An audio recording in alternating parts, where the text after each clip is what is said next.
Yang terhormat Ibu Dr. Tifauzia Tiasuma MSc. Yang terhormat Bapak Profesor Dr. Rida Darmajaya. Yang terhormat Bapak Dr. Sohibul Ansor Siregar MSI. Dan bapak-bapak, ibu-ibu dan para hadirin yang hadir pada hari ini yang tidak dapat kami sebutkan satu persatu. Untuk itu, izinkan saya selaku pembawa acara sabotase, di belum sabotase. Untuk itu tes. Untuk itu izinkan saya selaku pembawa acara akan membacakan tata tertib acara pada hari ini. Yang pertama, menyanyikan lagu Indonesia Raya yang akan dipimpin oleh Ibu Erlina Koto. Selamat datang Gus Nur. Silakan Gus.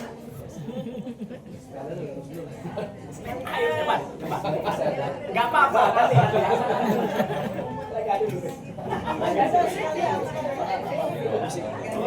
Saya bukan pertama ya. Ya, pertama. Nanti Gus Dur kesempatan pertama. Kepada Bapak Ibu para hadirin diharapkan untuk diri, kita akan menyanyikan lagu Indonesia Raya yang akan dipimpin oleh Ibu Khairunisa Nasution.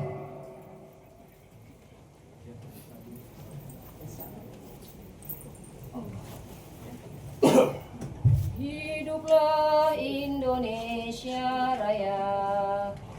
Indonesia tanah airku, tanah tumpah darah.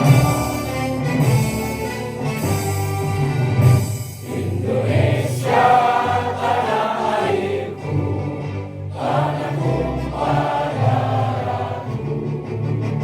Di sanalah aku berdiri, jadi batu hidupku. Indonesia kebangsaanku, bangsa dan tanah airku. Marilah kita berseru, Indonesia bersatu.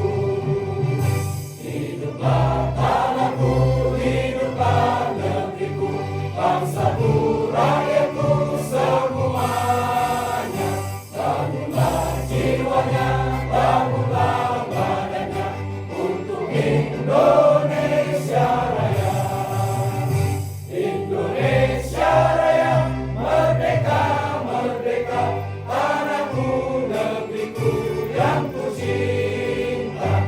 Indonesia Raya, merdeka, merdeka, hiduplah Indonesia Raya.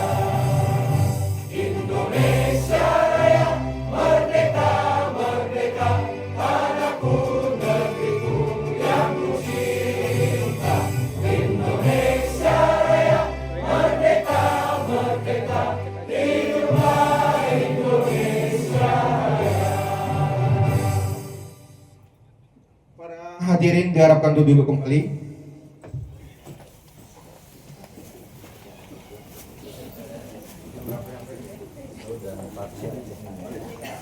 Dokter, saya 4 hari di sini.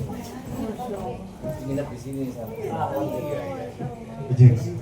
Selanjutnya kata sambutan dari Ketua Panitia kepada Bapak Insinyur Khairi Amri. Waktu dan tempat dipersilahkan. Gas Panglima. Ringkas pada cepat. Bismillahirrahmanirrahim. Assalamualaikum warahmatullahi wabarakatuh. Alhamdulillah, puji syukur pada Allah yang masih memberi kita nikmat sehat dan iman sehingga kita dapat berkumpul di ruang yang berbahagia ini. Salawat dan salam pada junjungan besar Nabi Muhammad SAW yang syafaatnya kita harapkan di yaumul mahsyar kelak. Amin. Amma ba'du. Terima kasih sebesar-besarnya kami ucapkan atas kehadiran tokoh pejuang, tokoh yang tak kenal takut, yang udah putus urat takutnya, dan kawan-kawan alumni saya, kawan-kawan alma mater saya juga hadir. Ada Gus Nur, tanpa kita duga, Allah izinkan tak hadir. Kami satu alma mater. Dan tanggal 15 Agustus ada pertemuan mantan tapol-napol korban Jokowi.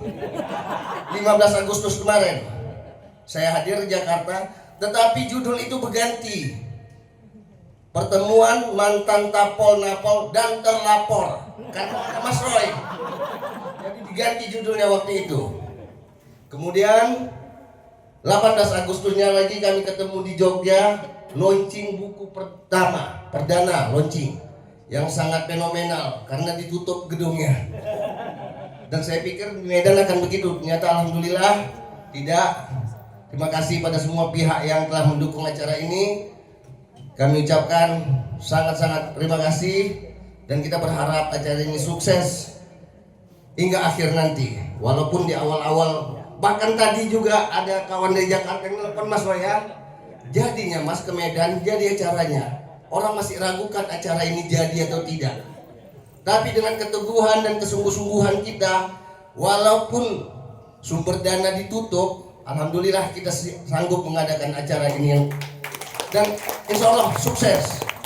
Dan beliau-beliau para pejuang ini selamat sampai pulang ke tempatnya nanti. Amin.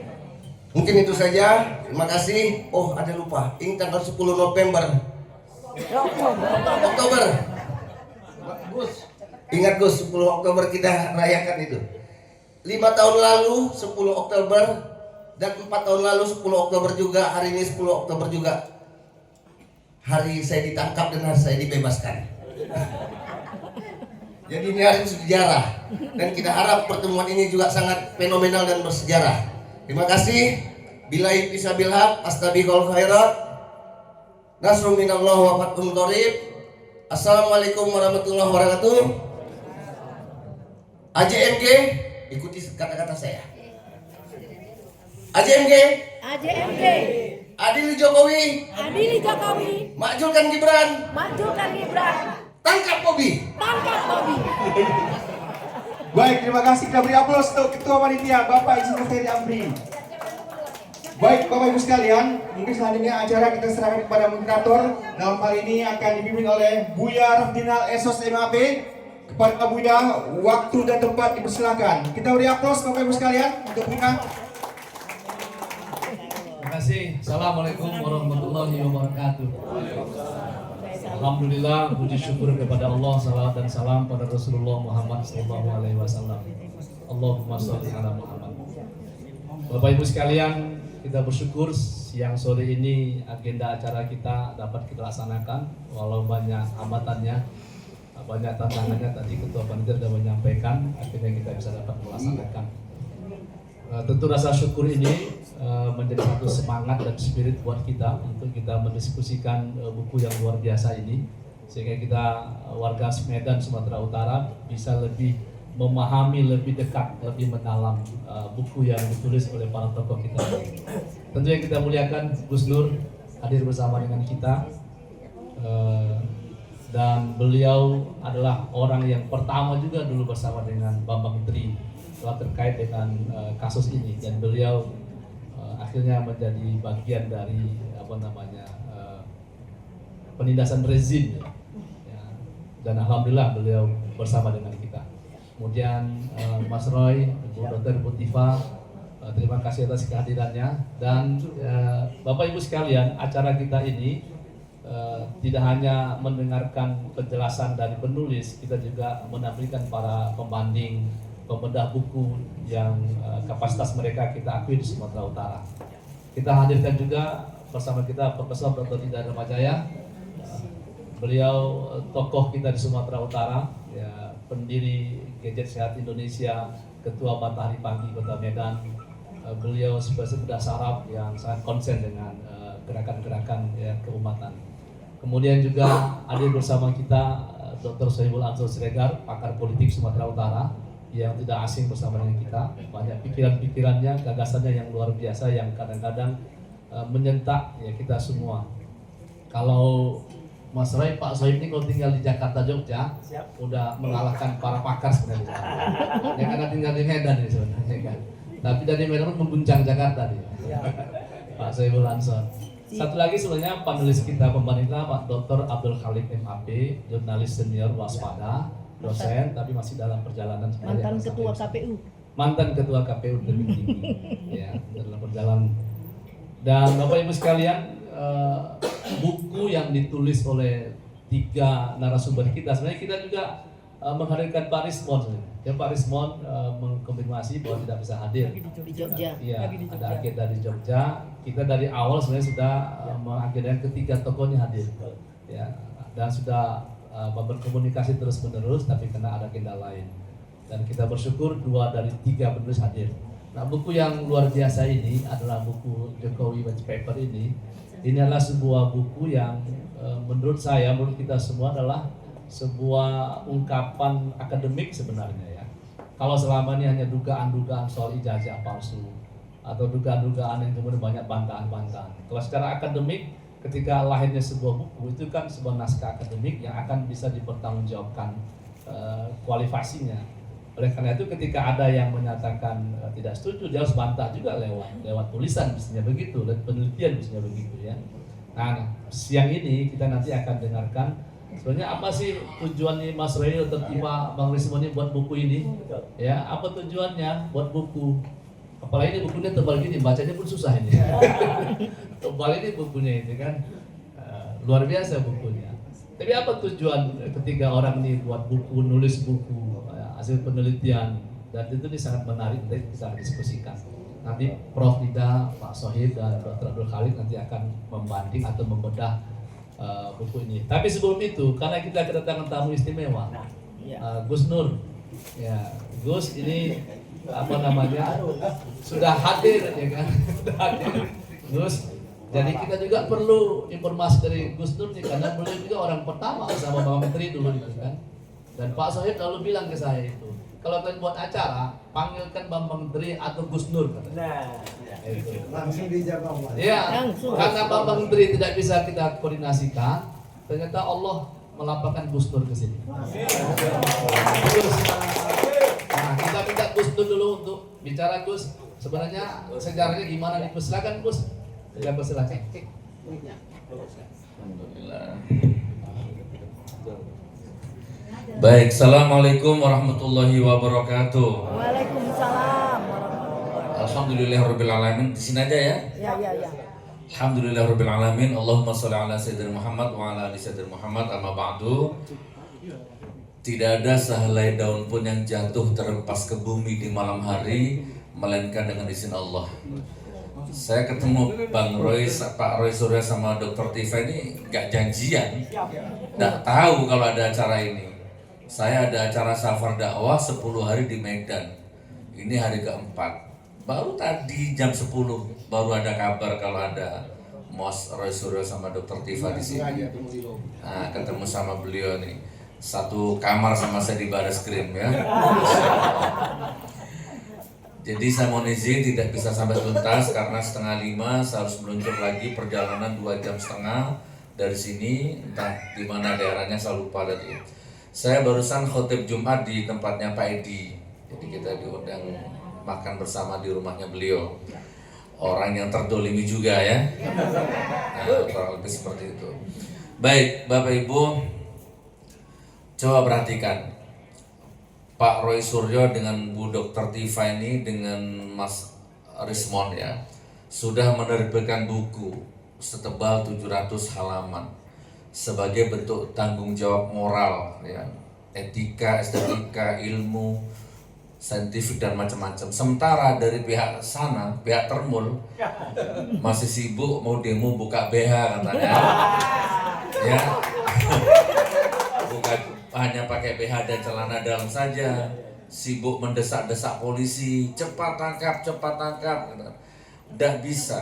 Kalau ijazahnya asli, baru silakan ditangkap. Ijazahnya nggak ada, nggak pernah ada. Bagaimana mungkin? Cukup saya saja sama Bambang Menteri yang ditangkap. Ya, yang beliau-beliau jangan sampai. Kalau beliau-beliau ditangkap juga, berarti belum ganti presidennya berarti. Ya kan? Walaupun Pak Roy Suryo ada 10 masjid, 2 menggagalkan. Di Jakarta kemarin 10 masjid, 2 membatalkan. Di Medan 2 juga membatalkan. Katanya didatangi polisi. Nah ini saya juga heran, kok masih ada polisi intimidasi masjid-masjid ini. Padahal presidennya udah ganti. Nah ini tanda-tanda bahwa kekuatan geng Solo itu masih ada. Tapi sebagai umat Islam, sebagai pejuang di jalan kebenaran, haram hukumnya takut kepada siapapun termasuk geng Solo. Kan gitu ya. Nah saya akan mengulang kata-kata saya yang saya sampaikan beberapa minggu yang lalu sama beliau juga di Malang. Bapak Ibu, di ruang sidang. Nah, jadi kalau saya, Mas Roy Suryo debat di TV, walaupun sampai gontok-gontokan, itu nggak ada kekuatan hukumnya. Ya cuman kekuatan opini tetap ada ya. Cuman kekuatan hukumnya nggak ada. Palsu, asli, palsu, asli. Ya hanya gitu-gitu aja. Yang naik rating TV-nya. Gitu kan? Tapi nggak ada kekuatan hukumnya. Tapi kalau Bapak Ibu tahu sebenarnya di balik layar debat-debat kita di TV itu jelas kelihatan. Kami ini kalau debat di TV begitu break iklan, kami ngalir. Kami sibuk dengan pikiran kami masing-masing. Mereka sibuk konsolidasi. Kamu nanti nyerang, kamu nanti gini ya, mereka sibuk bagi tugas. Gitu ya. Jadi luar biasa, mereka tuh memang benar-benar cari makan memang, cari jabatan. Nah, ya, kalau kita insya Allah mencari ridho Allah ya, mencari kebenaran. Alhamdulillah kita doakan Bu Dr. Tifa dan Mas Roy Suryo mudah-mudahan nggak jadi komisaris. Ya. Mudah-mudahan ya. Baik Bapak Ibu, di ruang sidang, saya di sidang di Solo 6 bulan. Jaksa penuntut umumnya tuh mendatangkan 35 saksi. Guru sekolahnya, teman sekolahnya, kepala sekolahnya didatangkan semua.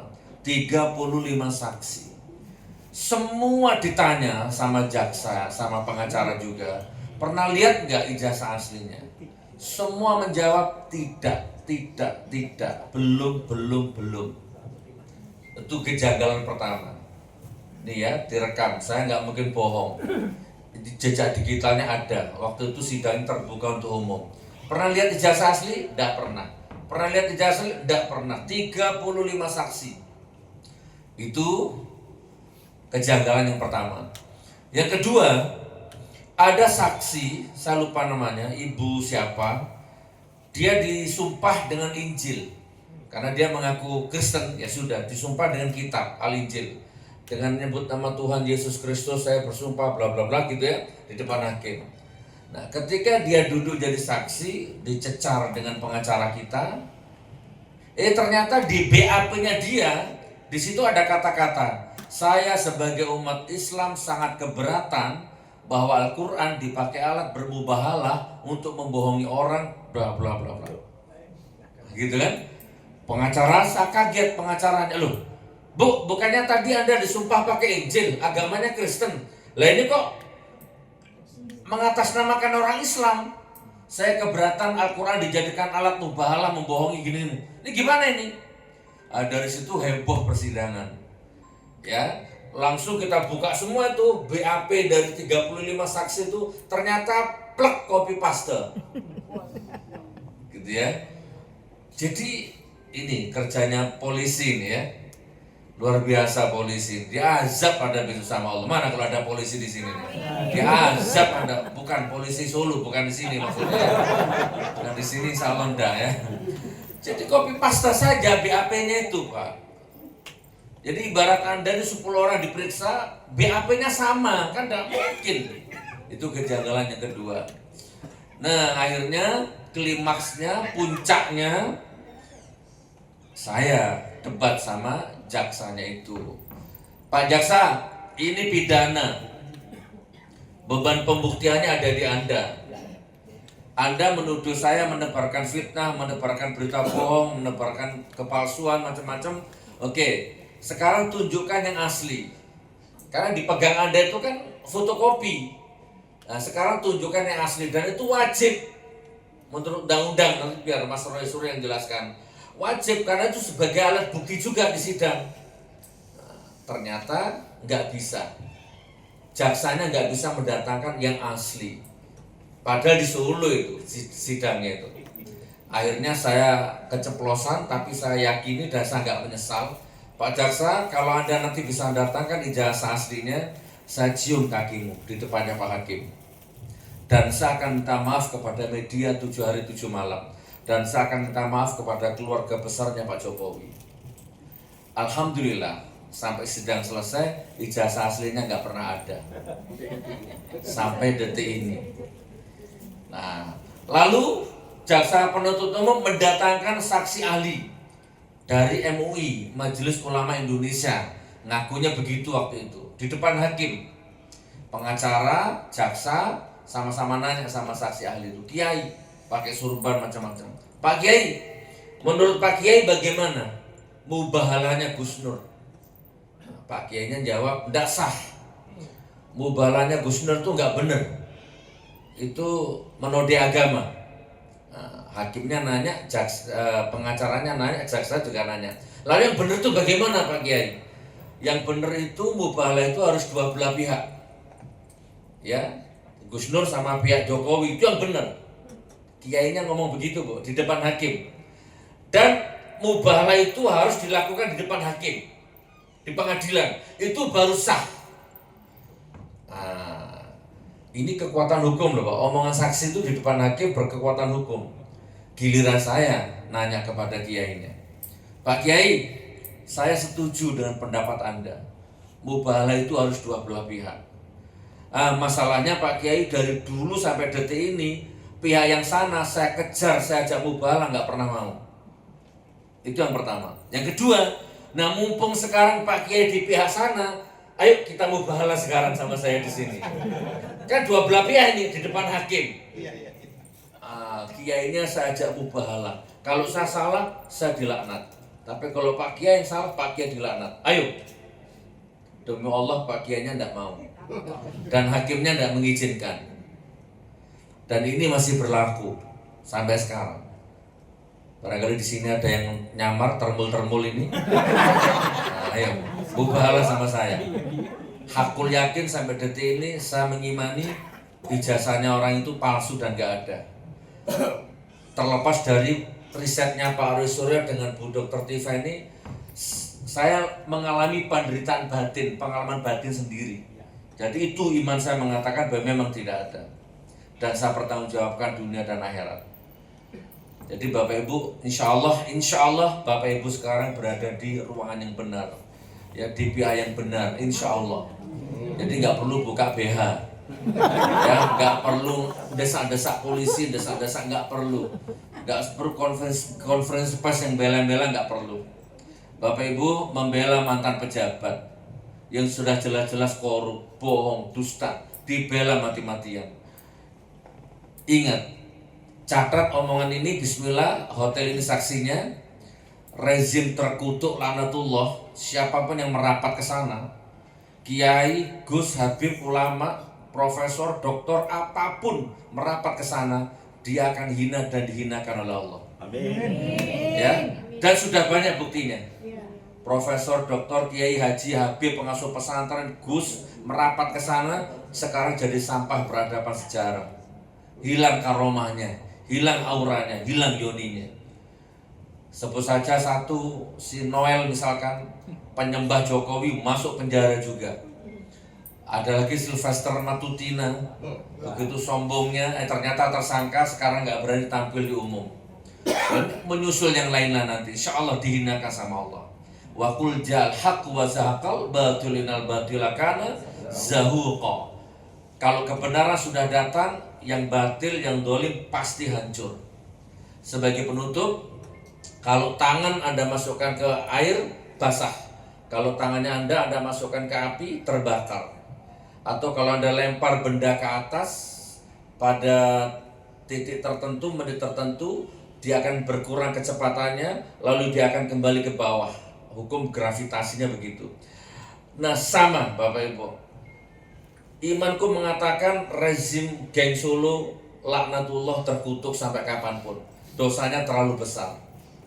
Ya, jadi tidak lama lagi Anda mau seminar di sini, tidak seminar di sini, Pak Roy Suryo mau bikin buku, tidak bikin buku, tetap dia akan dihancurkan sama Allah. Itu hukum alamnya. Nah, cuman kita ini berusaha menjadi pipit-pipit yang akan menghancurkan berhala-berhala kesombongan mereka, gitu kan? Kurang lebih seperti itu. Nanti biar dijelaskan sama Bang Roy Suryo apa itu pipit maksudnya. Beliau tahu nanti ya. Insya Allah begitu. Ini Bawa ayam nggak? Bawa ayam. selamat berjuang ya. Ya. Selamat berjuang, bantu doa, beliau support doa, bukunya diborong. Saya belum beli bukunya, hari ini saya beli ya. Beli bukunya karena insya Allah itu akan jadi nilai ibadah. Bantu doa, mudah-mudahan kezaliman ini akan segera dihancurkan sama Allah ya. Mulai dari pusat sampai daerah, Solo, Jakarta sampai Medan dihancurkan sama Allah. Insya Allah kalau kepalanya mati, ternak-ternaknya mati semua nanti. Insya Allah. Assalamualaikum warahmatullahi wabarakatuh. Alhamdulillah, syukron Gus. Ya, siap Gus. Mbak Nur. Ya, Mbak Nur tausiahnya. Selamat berjuang. Selamat berjuang. Insya Allah, Insya Allah. Saya di sini sana 3 hari. Siap, siap Gus. Oke. Iya betul. Insya Allah ya. Siap. Iya, siap. Oh iya. Bantu doa ya.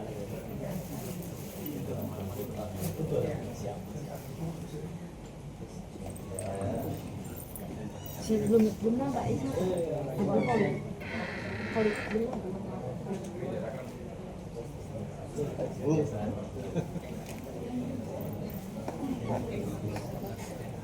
Lanjut. Baik, terima kasih. Alhamdulillah, syukron. Bapak Ibu sekalian, pertemuan kita lebih berkah karena ada Gus tadi sudah bersama dengan kita menyampaikan kronologis dan tentu experience pengalaman beliau yang langsung berhadapan dengan persoalan ini. Ya, mudah-mudahan itu menjadi semangat buat kita. Nah, Bapak Ibu sekalian, kita akan masuk ke pembahasan buku kita. Selamat datang Pak Dr. Abdul Khalik, salah satu panelis kita pemuda. Jurnalis kita. Ya, jurnalis, wartawan senior waspada, dosen komunikasi dan mantan ketua KPU lebih tinggi, Dr. Abdul Khalik MAB, MIKO. Bapak Ibu sekalian, secara akademik bahwa buku hasil penelitian adalah sesuatu yang sesungguhnya menjadi sebuah bukti bahwa informasi atau sesuatu yang kita bincangkan itu akan lebih urgen dan punya data yang sudah dipertanggungjawabkan. Nah, kita selama ini kan mendengar soal ijazah palsunya Pak Jokowi dan Pak Roy Suryo orang yang paling gencar melakukan itu, ya. Sebelumnya tadi ada Gus Nur, ada Pak Menteri sebelumnya. Begitu luar biasa untuk mengungkap itu. Dan ketika Pak Jokowi jadi penguasa, presiden tentu dia punya kekuatan untuk bisa menghadapi itu semua. Nah, ternyata ini tidak berhenti, ya, tidak berhenti. Dan memang satu hal yang fenomena juga, soal ijazah ini sudah 2 tahun, 3 tahun lebih ya. Ya, ributnya udah cukup lama. Biasanya kan hilang begitu, tapi ini terus. Ini sebuah tanda, sebuah bukti bahwa sesuatu yang benar tidak bisa ditutup. Apalagi ada buku. Nah, ini ada buku lebih valid, lebih ada asas pertanggungjawaban akademiknya. Nah, kita minta nih Mas Suryo, Bu Dokter nanti menjelaskan ya apa maksudnya buat buku ini kan? Mau bikin rame, bikin apa? Buat buku gitu kan.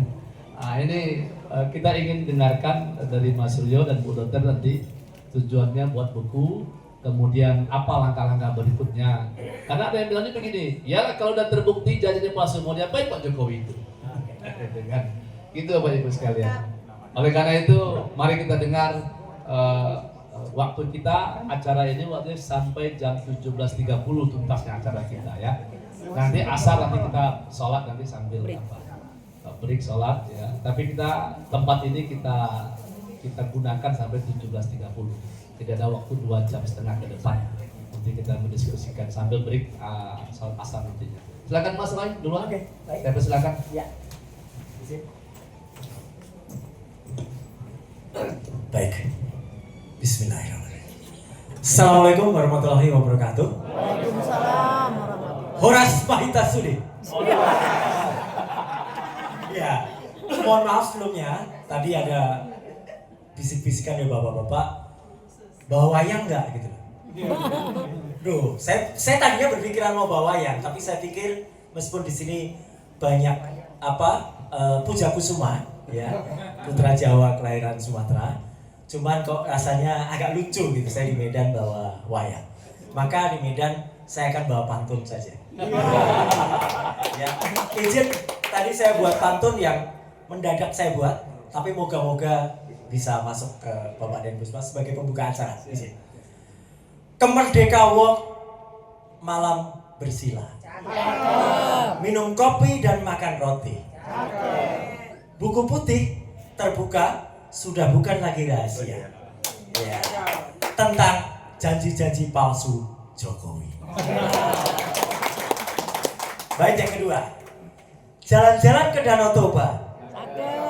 Tak lupa singgah beli ikan sotong. Nah, katanya ada wali kota yang kemarin bersih, tapi kok curiga saya. Ada jejak digital kasus lampu pocong. Itu ikan sotong. Baik, Bapak dan Ibu, supaya tidak berlama-lama, izin saya dan Dr. Tifa yang hari ini hadir. Seharusnya kami bertiga, tapi memang kami mohon izin salah satu dari RRT sekarang memang lagi ada di Jogja untuk terus membongkar. Jadi kami bagi tugas terus membongkar kasus-kasus yang ada. Mas Rismon kemarin ketemu dengan seorang profesor dari UGM, ya, yang kemudian Profesor Bagas yang banyak bercerita tentang suasana pendidikan di era tahun 80-an, dan itu yang akan membantah kesaksian-kesaksian dari para orang-orang yang bilang, oh zaman dulu tuh nggak ada sarjana muda. Ternyata ada, dan itu disampaikan langsung oleh Rektor UGM. Jadi masih jadi pertanyaan, Jokowi itu sarjana atau sarjana muda, ya gitu, karena ijazahnya kok nggak ada gitu loh sampai dengan detik ini. Dan nanti juga akan saya sampaikan update terbaru Bapak dan Ibu. Terima kasih atas berkat doa dan restu dan juga tentu dari ridho Allah Subhanahu wa taala. Kami sudah berhasil mendapatkan, dan ini adalah kemenangan bagi rakyat semuanya, salinan kopi ijazah yang selama ini disembunyikan oleh yang bersangkutan. Dan kami dapat secara resmi dari KPU, dari Komisi Pemilihan Umum. Tim kami, ya kita bersama-sama, ya kami bersurat ke 8 institusi dan kami mulai mendapatkan satu, dan itu adalah sesuai dengan apa yang ada pada buku. Nanti sedikit Mas Diki akan bantu saya untuk menyampaikan sedikit ulasan tentang bagaimana membandingkan ijazah asli dan palsu itu. Jadi itu perkembangan yang paling baru sampai dengan hari. Izin Bapak dan Ibu, jadi buku ini memang kami rancang, izin, ya, untuk bisa dibaca secara mudah. Artinya Bapak dan Ibu tidak perlu harus langsung khatam buku ini, ya, susah, ya. Lebih baik menghatamkan 114 surat, ya, dalam Quran, jelas itu ya. Kalau buku ini dibaca sedikit-sedikit per bab, itu insya Allah sudah akan masuk. Dan buku ini memang kami susun bertiga.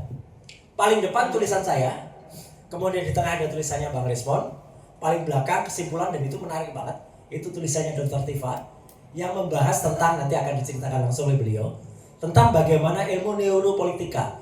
Neuropolitika adalah belajar, karena dokter beliau itu belajar mempelajari simpul-simpul saraf, urat-urat yang ada di otak dan lain sebagainya, untuk mengetahui bagaimana pandangan ke depan politik seseorang. Dan itu adalah yang ditulis oleh Dr. Tifa.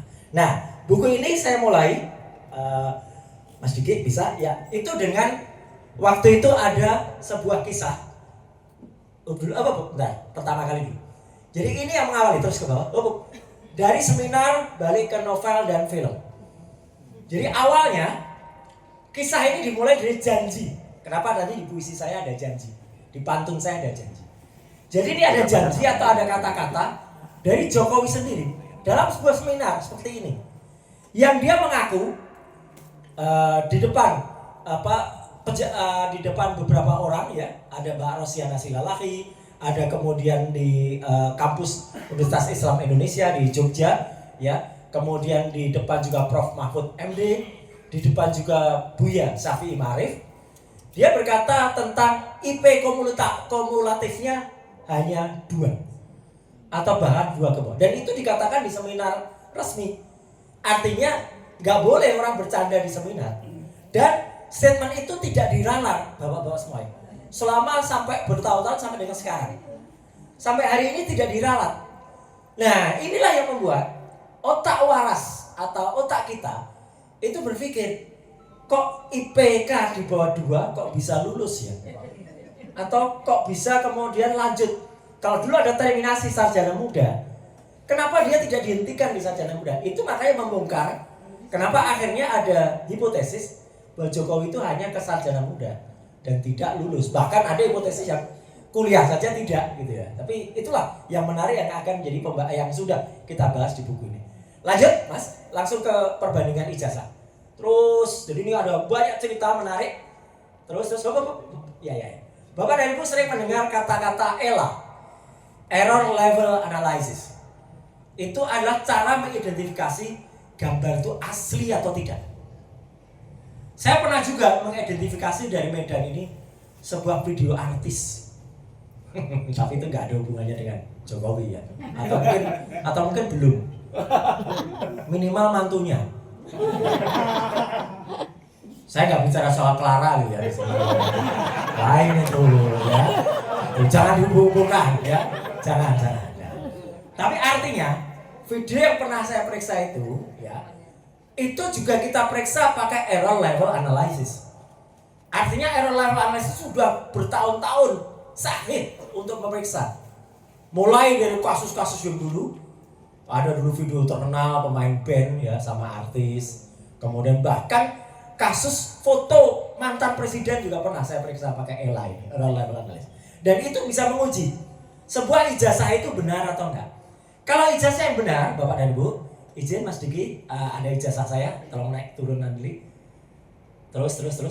Oh, sorry, sebelumnya di atas lagi. Oh, nah ini ijazah saya, ini ijazah saya sendiri Bapak dan Ibu.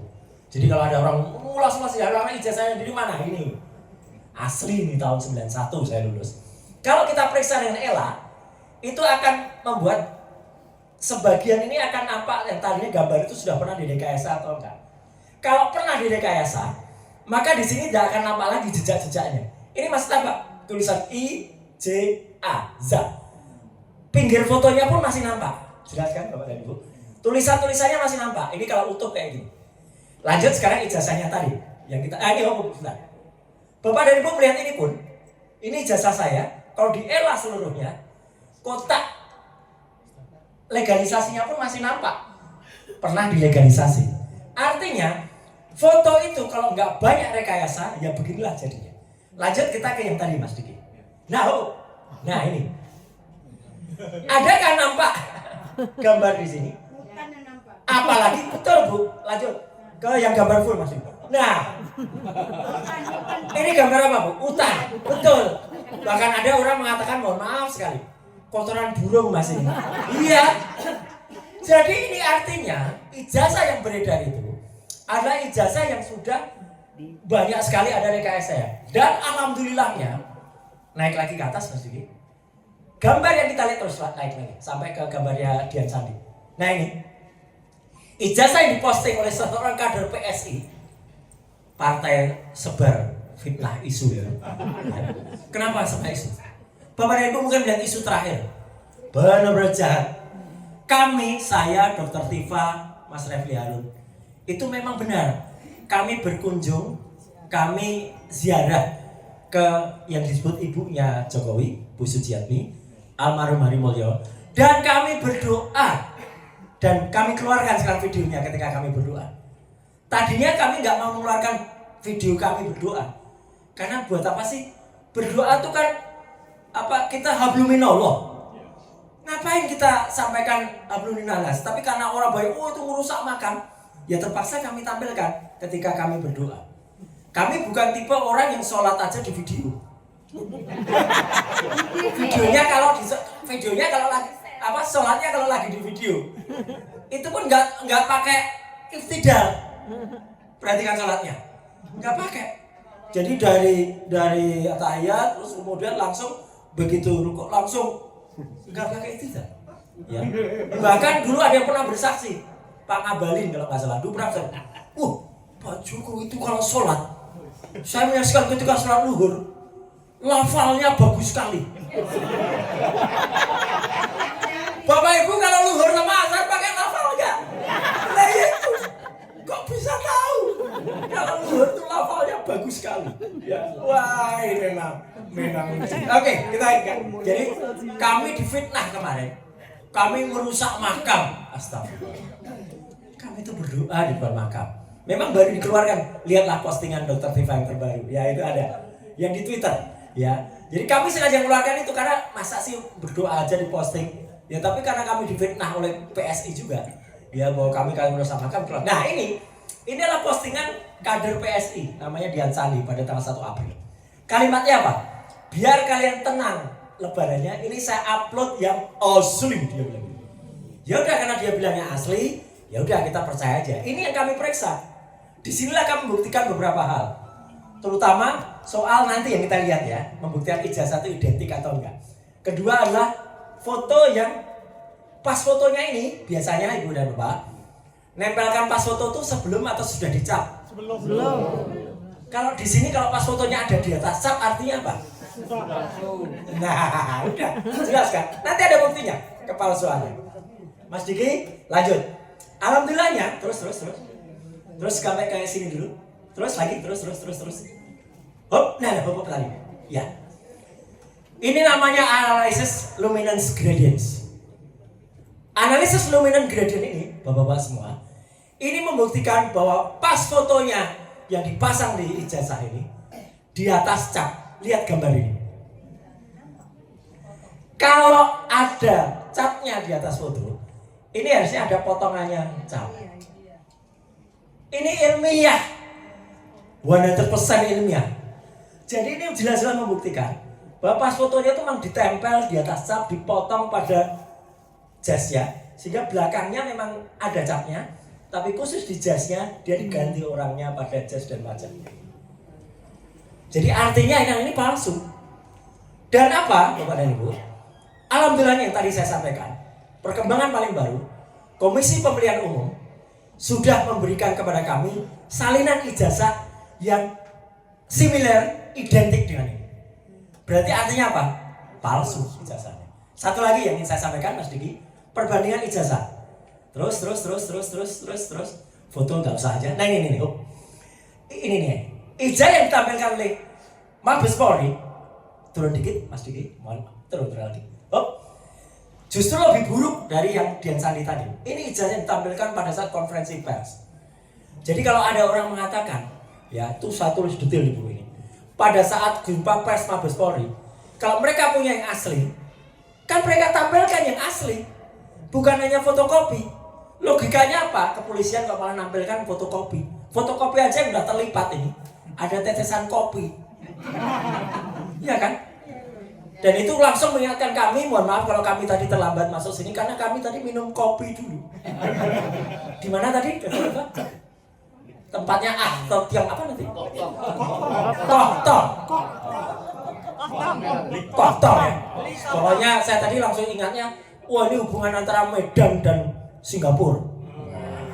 Perdana Menteri Singapura Goh Chok Tong. Kopi Kohtor.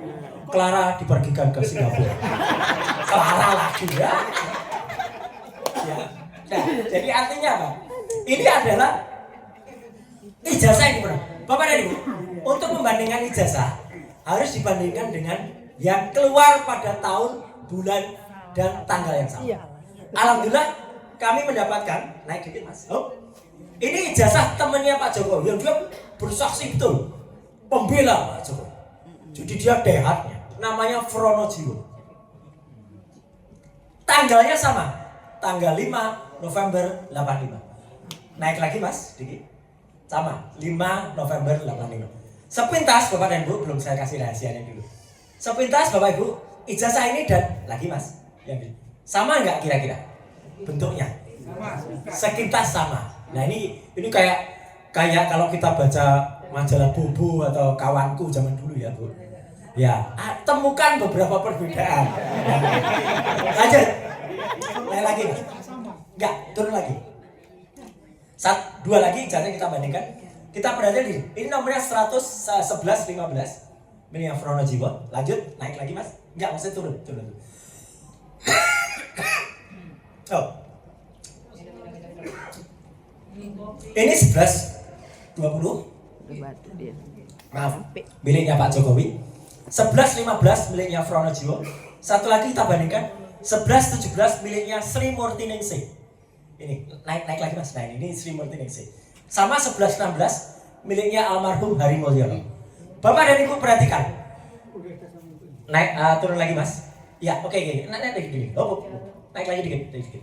Oh enggak, maksud saya dikit lagi.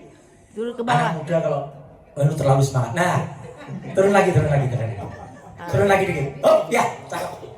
Bapak dan Ibu, 1 ijazahnya Jokowi dengan 3 ijazah lain ini. Pembanding 11-15, 11-16, 11-17, 11-20. Semuanya terbit pada hari dan wisuda yang sama. Seharusnya ijazahnya sama nggak? Sama. Ibu dan Bapak, siapa yang bisa menemukan perbedaan dari ijazah? Perhatikan Bapak dan Ibu, letak huruf Z-nya dengan logo ini. 3 ijazah sebelumnya, Z-nya lebih masuk ke dalam. Ijazah punya Jokowi, Z-nya agak lebih tinggi ke atas. Itu satu yang paling berbeda. Sebenarnya ada 6 perbedaan, tapi yang paling nyolok 2 ini. Yang kedua, huruf A pada tulisan sarjana. Sarjana di sini A-nya masuk ke dalam. A di sini A-nya lebih masuk ke dalam. A di sini A-nya lebih masuk ke dalam. A-nya Jokowi keluar dia dari logo. Artinya, kalau Bapak dan Ibu pernah ke percetakan, misalnya pernah ke Medan Post atau Sumur Express, koran yang sama pada hari yang sama, itu mesti sama persis. Kecuali kita minta ke koran itu, Pak. Bapak wartawan kenal, jurnalis senior. Kalau kita cetak ulang, Pak, kadang-kadang masang platnya geser. Begitu geser, jadilah ini. Logis gak Bapak dan Ibu? Ijazah yang sama pada wisuda sama hari yang sama, platnya geser. Gak logis, berarti ini dicetak pada hari dan waktu yang berbeda. Sudah palsu. 99,9%. Lagian fotonya di belakang, stempelnya di belakang fotonya.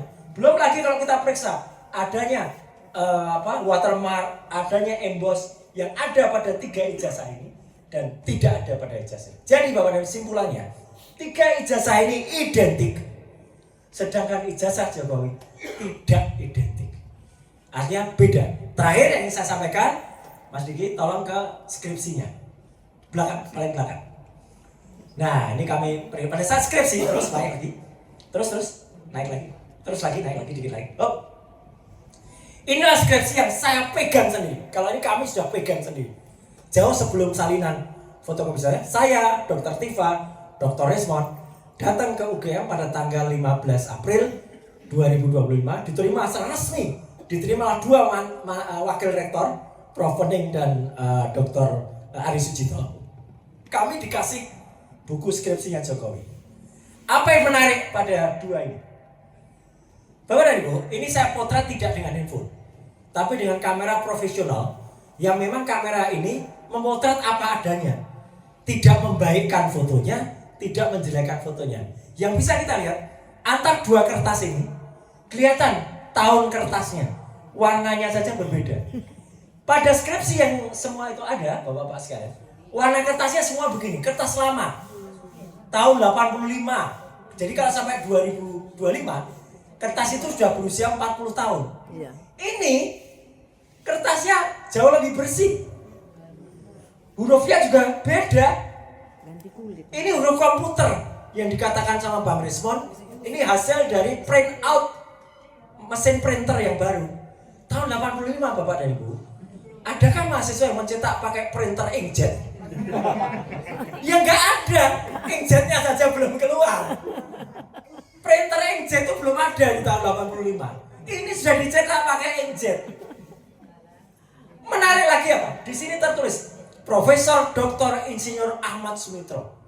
Padahal ini harusnya di bulan November 85. Dan di sini pada ketikan tangan ini tulis Bapak Dr. Insinyur Ahmad Sumitro. Tuh. Ini 85 November. Yang benar mana? Dan ternyata Profesor Dr. Insinyur Ahmad Sumitro itu melakukan pengukuhan guru besar pada bulan Maret tahun 86. Berarti 85 ya masih ini yang betul. Belum ini. Lah kok bisa profesor di sini? Jadi ini adalah tambahan lembaran yang ada pada skripsinya Jokowi. Dan paling menariknya lagi di skripsi ini tidak ada yang namanya lembar pengujian skripsi. Prof, kalau nggak ada lembar pengujian skripsi itu lulus apa enggak? Enggak loh, ya udah.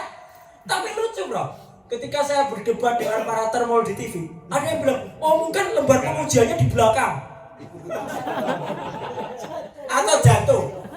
Ini orang nggak pernah bikin skripsi, lembar pengujian ada. Dan yang paling menarik juga, di antara nama-nama di sini tidak ada nama seorang yang sangat terkenal yang disebut sebagai dosen pembimbing skripsinya Jokowi. Yang ada videonya bolak-balik. Lanjut mas, gambar terakhir kita lihat. Inilah fenomena Pak Kasmujo.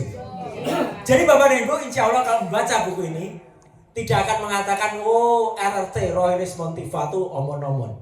Semua kami ceritakan secara sistematis, insya Allah secara kronologis. Dan di sini ada juga bukti pengakuan Pak Kasmujo. Gambar terakhir mas. Ketika respon ketemu dengan Pak Kasmujo, datang ke rumahnya dan Pak Kasmujo mengatakan, saya bukan dosen pembimbing skripsi, saya juga bukan dosen pembimbing akademiknya. Dan last but not least Bapak dan Ibu, karena kita baca buku ini sebagai bonus ini sebelum Dr. Tifa, apa rencana kami selanjutnya? Nah, saya boleh buka kaos ya Bapak dan Ibu. Ini Jokowi white paper sudah. Ya, berikutnya akan kita bongkar soal dinasti Jokowi. Nah, apa itu dinasti? Isinya ini. Nah, Jokowi white paper. Ini Bu. Ya. Cocok tagline-nya tadi ya. Jadi AJMG ya. TB. Ya. Adili Jokowi lepas saja. Kasih saya tuh lepas. Ya udah, lepas. Sekalian. Ya. Sekalian biar nampak. Terima kasih, Pak. Sekalian biar nampak. Jadi begini, Bapak dan Ibu. Pasti ada pertanyaan. Mas, kok Anda julid banget sih? Ngolak-olak, keluarga Jokowi. Ya belum, yang satu belum terlalu kita. Karena apa? Karena mereka ini pejabat publik Bapak dan Ibu. Iya. Pejabat publik sesuai dengan Undang-Undang Keterbukaan Informasi ada juga di buku ini. Undang-Undang Keterbukaan Informasi dasar di Undang-Undang Dasar pasal 28 ayat F dan Declaration of Human Rights. Ya. Kita berhak Bapak dan Ibu. Gaji kita, uang kita itu yang membayar mereka. Mereka itu adalah pelayan kita. Harusnya memberi kepada kita. Jadi meskipun dia udah mantan, tapi kalau seorang presiden itu harus mau dibuka. Sampai kapanpun seorang presiden itu adalah pejabat publik. Mau sudah lewat, mau sudah pensiun, apalagi dia sekarang adalah Dewan Pengarah di Danantara, dia adalah pejabat publik. Yang kedua Pak, ini Wapres. Jadi Bapak dan Ibu, dengan izin dan restu mohon izin, kami akan menerbitkan buku selanjutnya. Judulnya adalah Gibran Black Paper. Kenapa black? Karena lebih kotor rekamnya. Rekam jejaknya sangat kotor. Mulai dari bahasa kasarnya di akun Kaskus namanya Fufu Fafa. Itu 99,9% clear adalah Gibran. Saya sudah uji sejak lama dan bahkan tidak bisa mengelak lagi. Ya karena apa? Dia lupa bahwa dia pernah mendaftar wali kota dengan sebuah nomor handphone 085 sekian belakangnya 33 dengan tangan dia sendiri, dengan tanda tangan dia, tulisan tangan dia ketika dia daftar wali kota tahun 2020 dia daftar sebagai wali kota Solo, dan itu adalah namanya dia dan nomor handphone itu yang tercatat untuk login kalau kita akses ke Kaskus akunnya Fufu Fafa. Kasar banget dia bahasanya, wah luar biasa kasar, hate speech. Dan lagi apa? Kenapa black? Karena pendidikan dia itu ngakalin. Nanti kita akan sampaikan semuanya di buku itu. Mulai dari SMP-nya nggak jelas di Singapura, SMA-nya yang tidak lulus, SMA-nya bahkan mau mencoba mengakali pakai UTS Insearch di Sydney. Padahal UTS Insearch itu kursus untuk matrikulasi mau masuk UTS. Itu dipakai untuk ijazah, dan itu memang sudah terjadi kebohongan. Dan yang paling kanan ini, nah juga ini, ya selain lampu pocong, banyak ini soal pesawat, private jet, banyak lah. Bukan soal Clara ya lain lagi. Ya, nah itu pribadi, tapi ada juga hubungannya. Ini juga meskipun dia bukan pejabat publik, tapi dia juga sebenarnya sudah melakukan gratifikasi dengan naik private jet ketika mengantar istrinya nebeng waktu itu. Dan nebeng itu milik pesawat milik Garnier. Garnier itu pengusaha Sophie yang ada di Singapura. Banyak sekali nanti ceritanya, dan insya Allah Bapak dan Ibu kita akan ketemu pada beberapa minggu atau bulan ke depan. Dan yang kita bahas bukan Jokowi White Paper, tapi Gibran Black Paper. Sekian, terima kasih. Wassalamualaikum warahmatullahi wabarakatuh. Terima kasih Mas Roy, luar biasa. Sekalian, Bapak Ibu, untuk melengkapi penjelasan dari Mas Roy, kita dengarkan dari Bu Dokter melengkapi penjelasan. Nanti habis itu baru kita dari para pembanding kita ini, dan jam 4 nanti kita istirahat untuk sholat. Ya. Silakan Pak Bu Dokter, silakan. Apa? Wah jangan, nanti Bapak ada. Silakan Bu Dokter.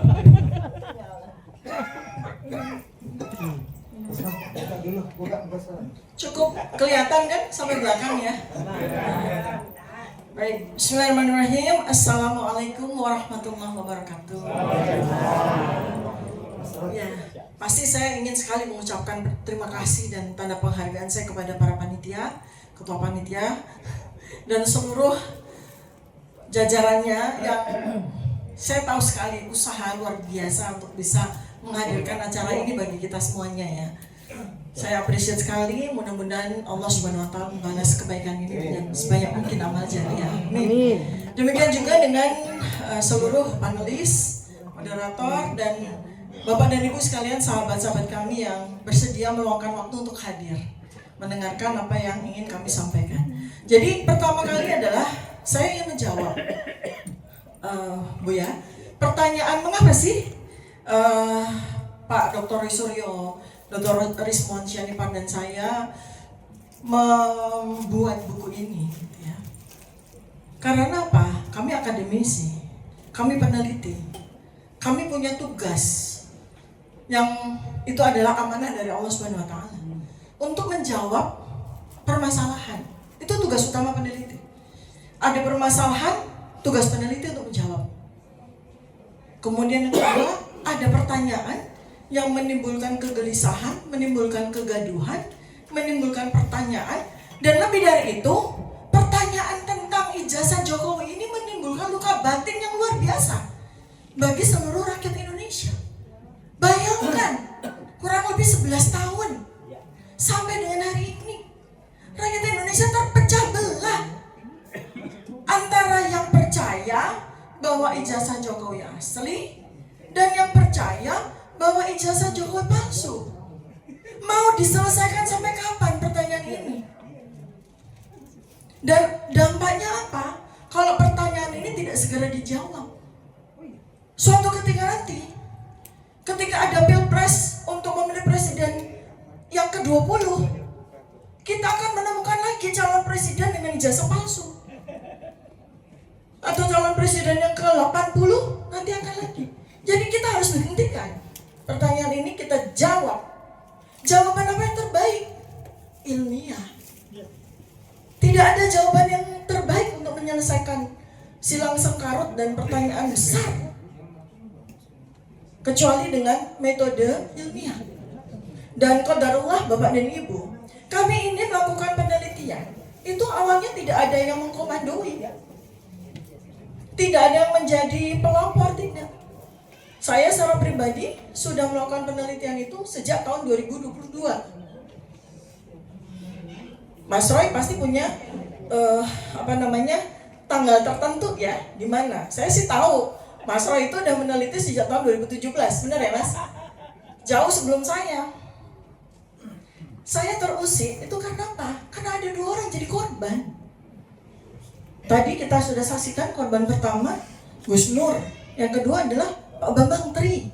Bayangkan di penjara bertahun-tahun, total 5,5 tahun Pak Bambang Tri itu, keluarganya hancur, dia kehilangan masa produktivitas 5,5 tahun. Bayangkan, coba bayangkan Bapak dan Ibu, kita tidak diberi hak kita untuk melakukan produktivitas kita sebagai manusia, sebagai kepala keluarga, sebagai umat, sebagai bagian dari masyarakat sosial selama 5,5 tahun. Itu kerugiannya bisa puluhan tahun untuk generasi selanjutnya, untuk anak-anak beliau, kan begitu ya. Tega sekali begitu. Sementara objek yang dijadikan sebagai bahan untuk memenjarakan beliau berdua itu sampai hari ini nggak muncul.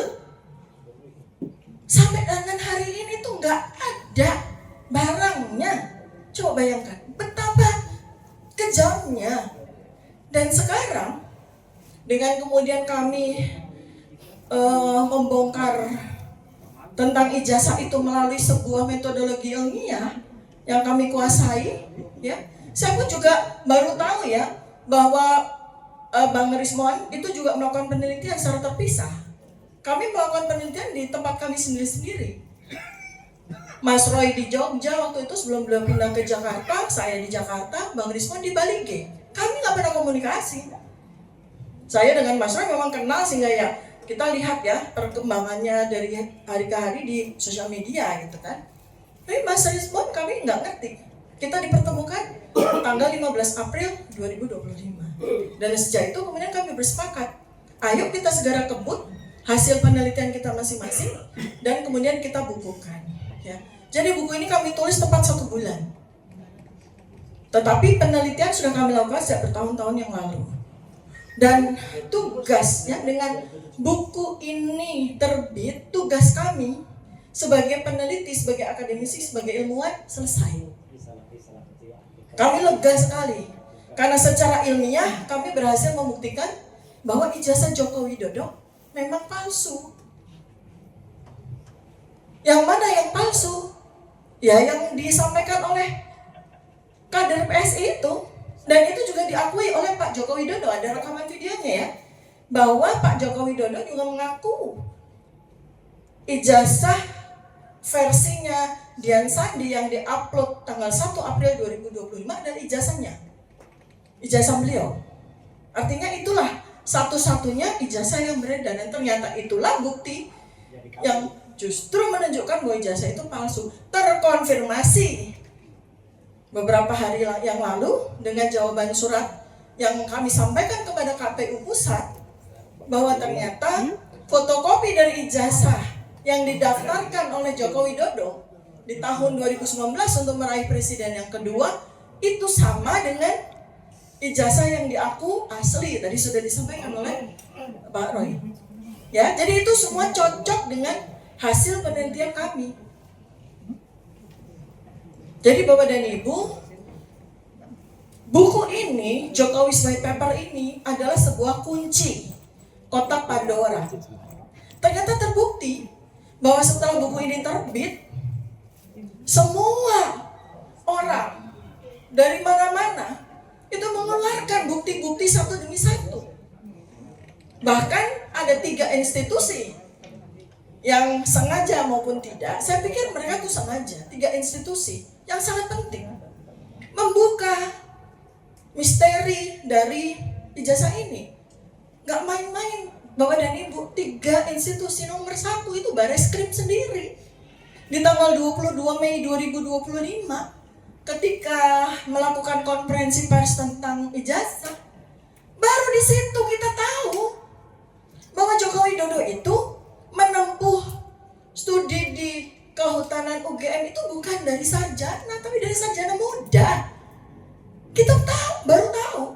Padahal ketika kami ke UGM tanggal 15 April 2025, kami ketemu dengan sivitas akademikanya, ketemu dengan petinggi kampus di situ, nggak ada satu kata pun terucap bahwa Joko Widodo itu adalah mahasiswa sarjana muda. Artinya apa? Artinya yang kata koran, ya, Kedaulatan Rakyat yang banyak diposting tanggal 18 Juli 1980, di mana itu adalah pengumuman calon mahasiswa yang diterima di program Perintis 1, PP1 ya waktu itu ya, belum UMPTN, belum Sipan Maru begitu ya. Di mana di situ ada nama Joko Widodo, berarti koran itu palsu. Karena kalau dia diterima di program sarjana muda, pengumumannya tidak di koran. Pengumumannya itu di kampus. Jadi peserta prodi program studi sarjana muda di UGM ketika itu masih ada, dia harus disurati sama UGM bahwa Anda diterima di program studi sarjana muda, kemudian dia harus ke kampus. Itu ya, itu yang membongkar malah Bareskrim. Yang membongkar malah Bareskrim loh. Nah, kemudian apa yang disampaikan oleh Bareskrim itu, saya dengan Dr. Roy, kami berempat ya dengan Dr. Rismon dan ada satu ahli pidana Pak Dr. Muhammad Taufik itu diundang sebagai saksi ahli di gelar perkara khusus yang diadakan oleh Mabes Polri. Apa yang terjadi di situ? Semua petinggi, Bapak dan Ibu, polisi yang hadir terdiam semuanya. Kenapa kok mereka terdiam? Padahal gelar perkara khusus nggak mungkin orang diam. Orang diundang untuk saling tanya jawab, saling berdebat, saling mengeluarkan bukti-bukti. Ini tuh semua diam. Sikap diam itu kemudian saya baca ini adalah suasana batin polisi yang mempertanyakan tentang ijazah tersebut. Kenapa? Kalau memang mereka itu yakin, mereka akan banyak bicara, berdebat dengan kami, ya kan? Tapi ini enggak, semua diam. Semua petinggi diam semuanya. Artinya apa? Kalau orang diam itu artinya ragu-ragu apa yakin? Mereka sendiri meragukan. Nah iya, atau mereka mengakui, oh iya ya, apa yang disampaikan oleh Pak Roy, oleh Pak Rismon, oleh Dr. Tika memang benar. Tapi mereka tidak berani untuk mengakui. Iya, satu Bareskrim. Kedua adalah UGM sendiri. UGM yang dari sejak awal, kurang lebih kita UGM itu karena saya tidak mengikuti persidangan dari Gus Nur maupun Pak Bambang Tri, saya nggak bisa bicara di sini. Tapi saya bicara di mana saya menjadi pelaku sekaligus sebagai saksi. Mulai tanggal 15 April 2025. Di saat itu, UGM menghadirkan alumni kehutanan UGM tahun 1980. Tapi mereka adalah prodi sarjana, bukan sarjana muda. Nggak ada satupun dari sekitar 7 orang yang dihadirkan sebagai saksi pada pertemuan dengan kami itu yang ikut prodi sarjana muda. Semuanya adalah prodi sarjana. Dan di situ saya tidak melihat ya. Belakangan saya tahu, kita semua tahu bahwa Joko Widodo itu pernah kuliah di UGM itu di sarjana muda. Kita kan tahunya dari 22 Mei 2025 itu. Di situ tuh sivitas akademika kalau memang tahu, mereka pasti akan sampaikan atau mereka mengundang alumni yang memulai kuliahnya di prodi sarjana muda kan. Itu enggak sama sekali. Artinya apa? UGM cuma kecolongan. Sehingga kita tidak bisa mengatakan bahwa UGM bermain di sini. Siapa yang bermain? Oknum. Siapa yang bermain? Oknum. Di situ kelihatan kok, ya, bahwa UGM itu memang tidak tahu. Belakangan, ya, itu tanggal 15 April 2025. Belakangan tanggal 24 Agustus 2025, ketika saya dengan Pak Roy dan tim kuasa hukum kami bersurat kepada rektor, kemudian rektor menjawab dengan sebuah konferensi pers, sebuah podcast. Rektor Profesor Ova Emilia podcast di tanggal 24 Agustus 2025 menyatakan tidak lagi menggunakan presiden atau mantan presiden, menyatakan bahwa Joko Widodo mengikuti kuliah di UGM program sarjana muda. Dan sejak itu kami sudah menyerahkan semua bukti-bukti dokumen yang terkait dengan pendidikan Joko Widodo ke Polda Metro Jaya. Kan itu sesuatu yang bohong. Bapak dan Ibu yang kuliah atau saya yang sebagai alumni UGM, pasti salinan saya pasti masih ada. Yang setiap saat saya minta pasti akan diberikan. Karena kami penasaran, kami tanggal 19 Agustus, tanggal 1 September kami bersurat ke UGM mempertanyakan tentang dokumen sarjana muda dari Joko Widodo. Jawaban UGM apa? Semuanya sudah kami serahkan kepada Polda Metro Jaya. Buang badan mereka, nggak mau terlibat lagi. Ya. Sekarang yang terakhir, institusi yang paling penting yaitu KPU. Kami bersurat kepada KPU. Dari mulai KPU di Solo belum menjawab, KPU di Jakarta minta tangguh. Jadi mereka minta tangguh nih, karena mereka nunggu jawaban surat dari KPU pusat. Jadi mereka minta tangguh. Kami akan menjawab 7 hari kemudian. Artinya mereka menunggu KPU mengeluarkan apa ya. Jreng, KPU pusat akhirnya menjawab surat kami, memberikan kepada kami salinan fotokopi ijazah. Jadi clear di sini tidak ada ijazah versi lain. Ijazah versi ya cuma itu, yaitu ijazah bodong itu, Bapak dan Ibu. Itu ya, jadi clear semuanya. Clear semuanya, ya. Nah, sekarang saya akan memulai dengan menyampaikan apa yang menjadi bagian saya. Saya bukan ahli digital forensik, saya bukan ahli telematika, karena keduanya itu adalah keahlian dari Pak Roy Suryo dan Pak Isman Syarifat. Saya bicara tentang ilmu saya, neuropolitika. Ini ilmu baru, bukan baru lagi, bukan saya penciptanya. Saya menggunakan dan saya mengembangkan untuk bisa menjawab bagaimana otak manusia, ya. Halaman 48. Bagaimana otak manusia itu, ya, ini otaknya Pak Jokowi,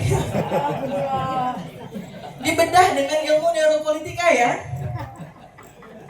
Jadi Prof nggak susah-susah buka kepalanya Pak Jokowi. Kita menggunakan teknologi ya, melakukan pembedahan.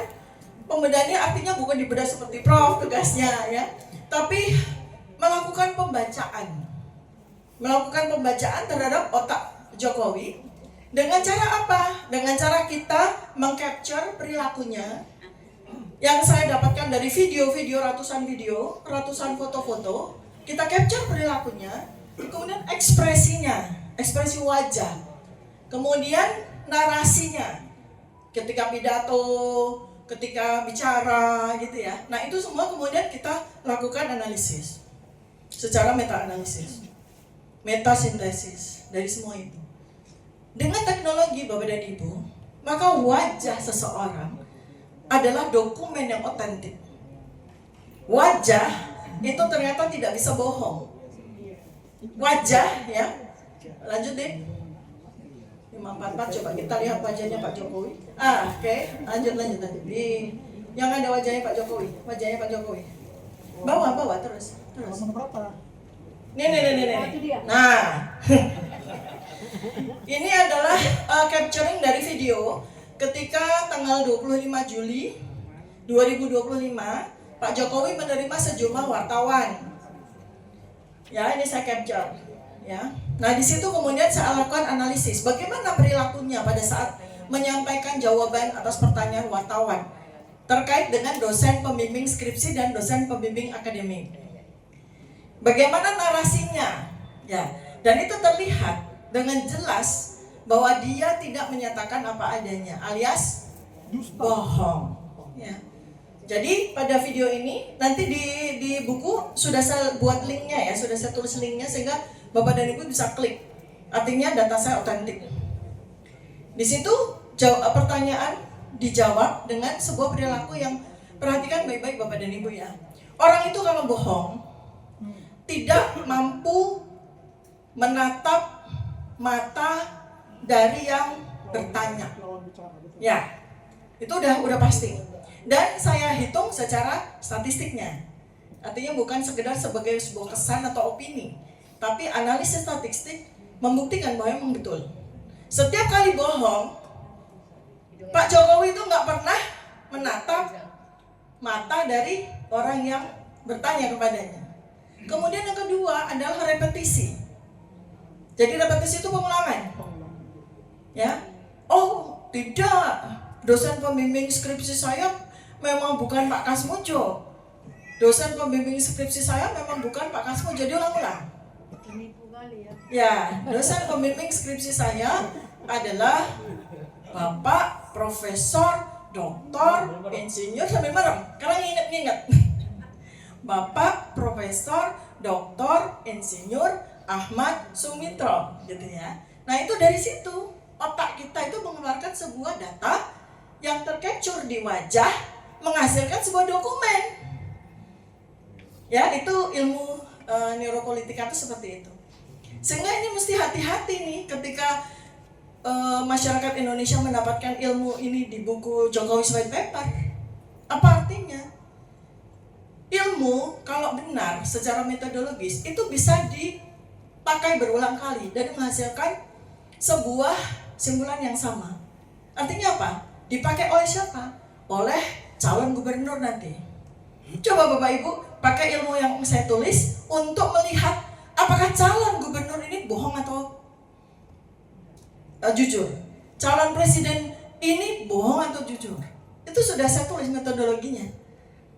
Tidak hanya dipakai untuk Jokowi saja, tidak. Jadi ini hati-hati nih. Makanya pejabat juga ketakutan. Contoh, baru-baru saja saya, Mas Roy ya, kami kan mau bersurat kepada semua fraksi di DPR, semua komisi di DPR. Salah satu yang berani untuk menerima kami adalah fraksi PKS. Kami diterima pukul 10 sampai pukul 11.30. Mas, lega dong, lama ya. Tapi yang paling terjadi ketika kami hadir, sudah datang, itu anggota-anggota fraksi itu bolak-balik, bingung. Sampai akhirnya jam 10 itu kami baru diterima di jam 11. Hanya setengah jam. Ya, berani tapi hanya setengah jam. Artinya apa? Mereka ketakutan. Karena ternyata ya, ini adalah sebuah informasi yang kami terima dari media. Ada media bisa di searching ya, 60% pejabat itu ijazahnya bodong. Banyak ya. Gimana mereka nggak takut menerima kita? Iya, gimana mereka nggak takut menerima kita kan? Ya, jadi sama. Dan kita sekarang nggak perlu harus cari tahu dokumen asli gimana. Kita cukup dengan ilmu neuropolitika itu cukup melihat wajah saja, cukup melihat ekspresinya saja, cukup melihat narasinya saja. Nah, terkait dengan narasi, di Pak Jokowi ini kan aneh ya, kita semua kan masyarakat akademis. Saya yakin Bapak dan Ibu kan pernah kuliah di mana? Di UGM, di USU, di mana? Setiap orang yang menjalani sebuah strata sekolah tertentu itu akan menghasilkan narasi yang sesuai. Misalnya begini, lulusan SD, mohon maaf ya, gak mungkin dia bicara seperti seorang sarjana. Demikian juga nih sebaliknya. Bagaimana seorang sarjana UGM ini ya, kebetulan kami mungkin Bapak dan Ibu ada yang lulusan UGM, oh tadi ada ya Bapak yang lulusan teknik elektro ya. Kita itu punya batas untuk nilai bahasa Inggris, TOEFL dan MKDO kita. Sehingga tidak mungkin seorang sarjana UGM itu ketika bicara bahasa Inggris tuh we walk the talk. Nggak mungkin. Tidak mungkin. Tidak cocok dengan nggak cocok, nggak mungkin. Jadi itu baru narasi. Lalu kemudian kemiskinan naratif ya. Nah sekarang saya mau tunjukkan ya bagaimana sebuah ekspresi kemudian perilaku itu bisa kita kuantifikasi dan kita hitung secara statistik menghasilkan sebuah 558 deh. Kita lihat ya. Terus. Ini ya. Nah ini ya, stop. Nih, perhatikan ya dari sisi angkanya. Kemunculan narasi ini dari 2019 sampai 2025, ya, 6 tahun. Pak Jokowi selalu mengatakan begini, saya kuliah di UGM, udah tanpa detail. Pernah nggak Pak Jokowi cerita gimana dia kuliah? Iya.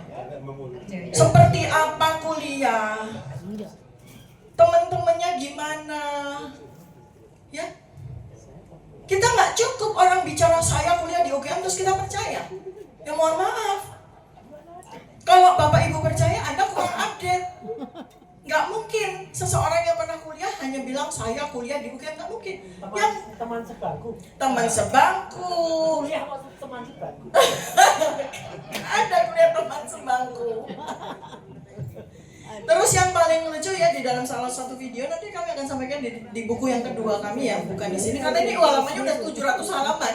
Kalau kami sampaikan semua hasil penelitian bisa 1000 halaman lebih. Makanya nih, jadi ada satu observasi saya bagaimana klaim umum dari Pak Jokowi dari satu aja udah salah. Jadi ada sebuah video di mana beliau datang ke gedung pusat UGM, gedung pusat gedung rektorat ya. Terus di situ di capture mengatakan bahwa disinilah saya wisuda. Padahal kalau wisuda tahun 1985 bukan di gedung itu, di gedung Pemuda, itu aja udah salah. Kemudian lanjut lagi, saya ketika kuliah sambil menunggu jam kuliah, saya nongkrongnya di sini. Memang betul, gedung pusat itu kan gedungnya tuh tua, kuno gitu, sejuk sehingga memang kita tuh sering belajar di situ. Kalau ujian tuh ramai sekali, mahasiswa belajar di situ. Tapi kalau dia mengatakan bahwa di sela kuliah dia nongkrong di situ, itu sangat mustahil. Ya pasti telat. Orang fakultas kehutanan di sana, gedung pusat di sini, ya.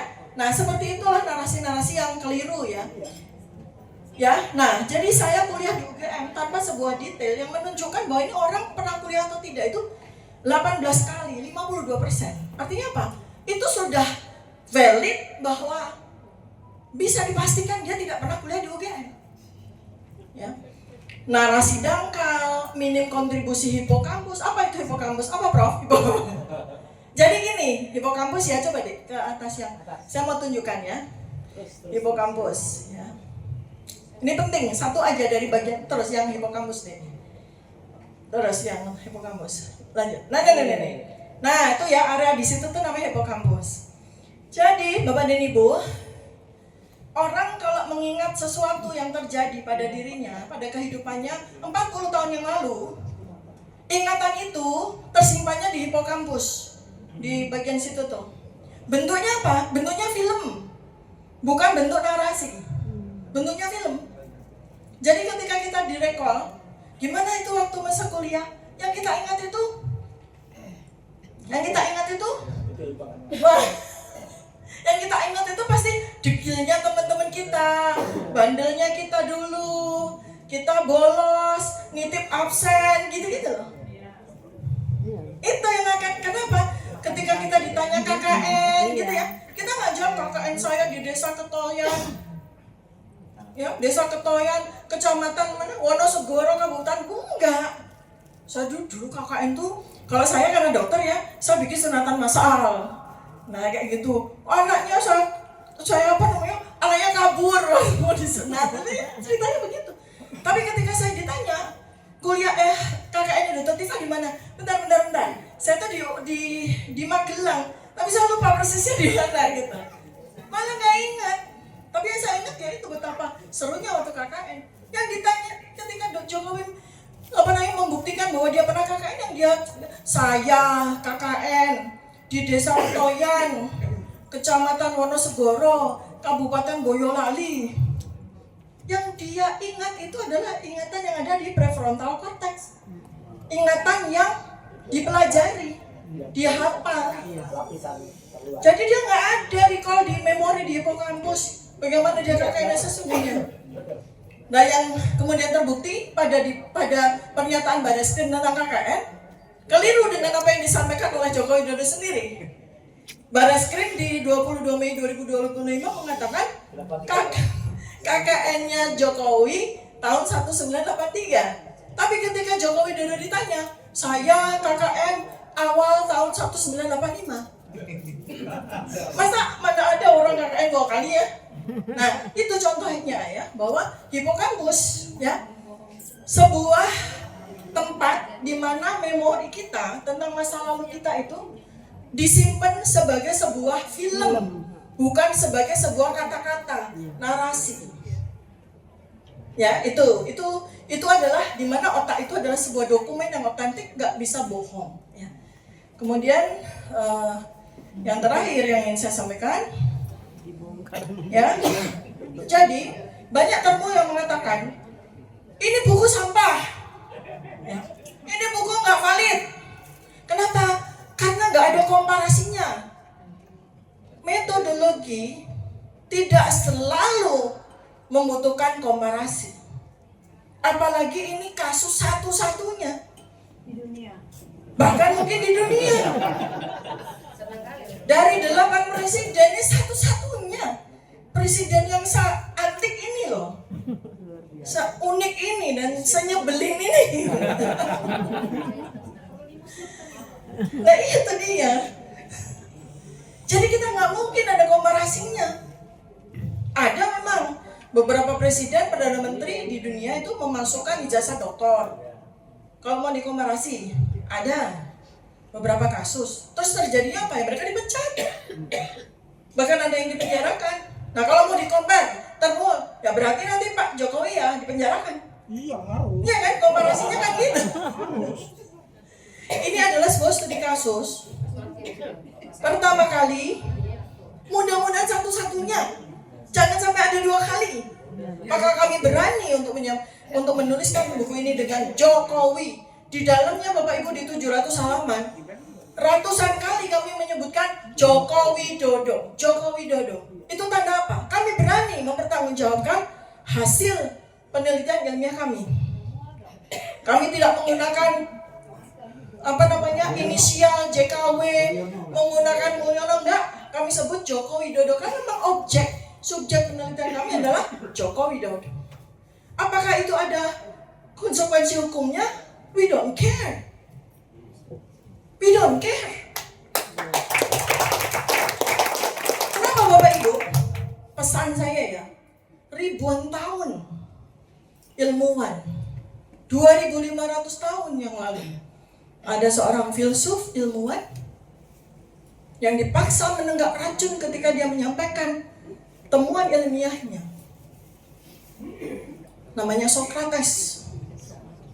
Sekian ribu tahun kemudian, sekian ratus tahun kemudian ada Galileo Galilei yang dihukum gantung. Ada Cicero, ya, yang disuruh mengiris nadinya sendiri karena menyampaikan kebenaran. Itulah ilmuwan. Ya tentu saja kami juga harus berjuang untuk menegakkan hukum, bahwa kalau seorang ilmuwan menyampaikan kebenaran itu areanya bukan area hukum. Kalau memang kami mau dibantah, bantahlah dengan ilmu, bantahlah dengan penelitian yang lain. Jangan bantah dengan narasi, apalagi narasinya termul. Itu pembodohan, dan masyarakat Indonesia, saya yakin sejak beberapa tahun terakhir ini mencerdas dengan cepat. Alhamdulillah. Bahkan penelitian yang terakhir terkait dengan hasil penelitian kami yang kami bukukan di Jokowi White Paper ini, 93% netizen percaya bahwa ijazah Joko Widodo itu palsu. Ya, demikian yang bisa saya sampaikan. Mudah-mudahan nanti ada pertanyaan. Terima kasih atas perhatian dan mudah-mudahan memberikan pencerahan. Assalamualaikum warahmatullahi wabarakatuh.